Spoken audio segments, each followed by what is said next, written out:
Bueno, muchas gracias por estar arropando a Dionisio. A mí me toca escribir un discurso, casi nunca lo hago, pero en esta oportunidad, porque quiero que cada palabra tenga un significado en este momento y en la personalidad a la que rendimos tributo. Dionisio Borda, un antorchero de la dignidad, es el título. Para alguien que tenía solo a su madre, su comunidad y su educación para salir adelante, no había opciones más que enfrentar la vida con la mejor de sus espadas, la dignidad. Dionisio Borda la supo blandir a lo largo de su vida, pagando todos los costos que se asumen en este país cuando de levantarla se trata.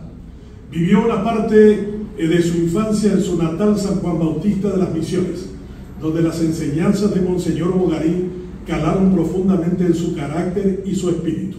Siempre supo que la inteligencia y su cultivo serían determinantes en un país, en ese tiempo, dominado por la oscuridad, la mediocridad, el miedo y la persecución de la dictadura de Stroessner.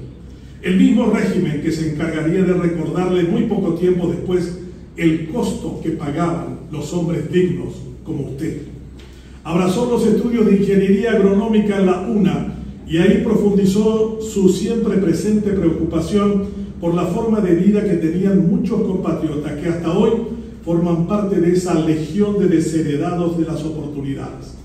Dionisio Borda creyó que había que darle sentido social y compromiso económico a esa tarea de ayudar a salir de la postración y postergación de muchos de sus compatriotas. Pagó con la cárcel en las mazmorras de la dictadura de Stroessner por varios meses y supo el calvario que significaba vivir en un país donde era un gran pecado ser digno, honesto e inteligente. Nada de eso era valorado por la dictadura y los que los levantaban como espadas y escudos recibían persecución, tortura o muerte. Tuvo la oportunidad de formarse en los Estados Unidos, primero en una de las universidades de vanguardia en lo social, la de Wisconsin, en su capital Madison, y después su doctorado en economía en la Universidad de Massachusetts, en Amherst. Fueron tiempos para cavilar sobre el aporte que todo ciudadano tiene con su patria. Le habrá pasado lo mismo que a Eligio Ayala cuando vivía en Suiza, para después volver como presidente y ministro de Hacienda antes de la Guerra del Chaco. Paraguay nunca la hubiera ganado esa guerra sin ese gigante estadista que, como nuestro galardonado, arregló las cuentas públicas y puso a la honestidad como argumento en favor de la patria. Dicen que Ayala exhibía una pistola sobre su escritorio para inhibir a los proveedores de sobres y de maletines. Dionisio Borda no se consta que tuviera armas como esas, pero sí una soberana argelería digna de un paraguayo de bien.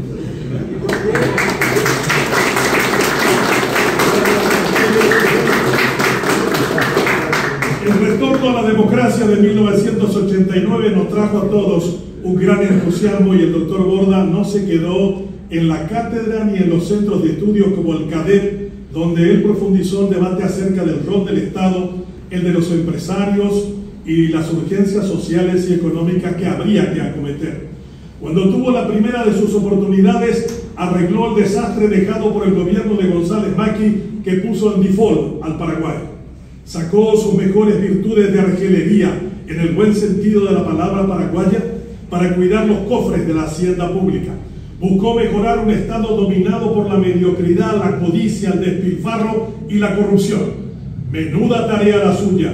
Luchó a brazo partido y su herencia es hasta hoy referenciada incluso por sus peores críticos.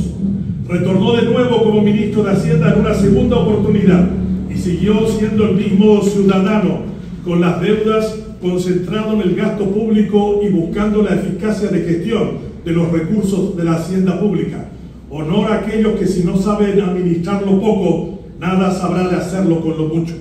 Hizo crecer el país en un 14%, cifra récord hasta ahora en nuestra economía. Salió de ambos pasos de la función pública sin una sola referencia de corrupción, lo que en un país como el nuestro, referenciado en ese gran defecto y pecado cívico, es ciertamente un galardón. A Dionisio Borda le cabe en su cabeza la preocupación social del Paraguay. y su vida nos enseñó a todos la deuda que tenemos con el Paraguay. El mismo que nos hace convencer que no podemos seguir siendo lo que somos porque hay un Paraguay diferente que nos espera.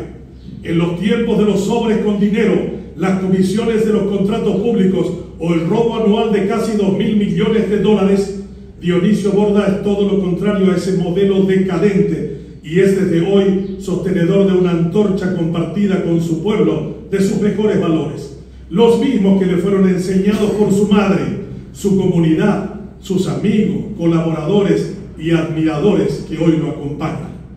En los 28 años de Radio Libre es un gran honor entregarte, doctor Dionisio Borda, el mayor y más importante premio que se otorga a los forjadores de la libertad en esta tierra de oprimidos y de largas dictaduras.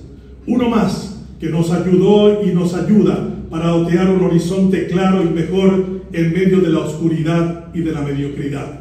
Gracias, doctor Borda, por ser desde hoy un antorchero de la dignidad, un hombre que levanta con claridad la luz que alumbra el destino de un mejor país que todos nos merecemos. Felicidades, doctor Borda.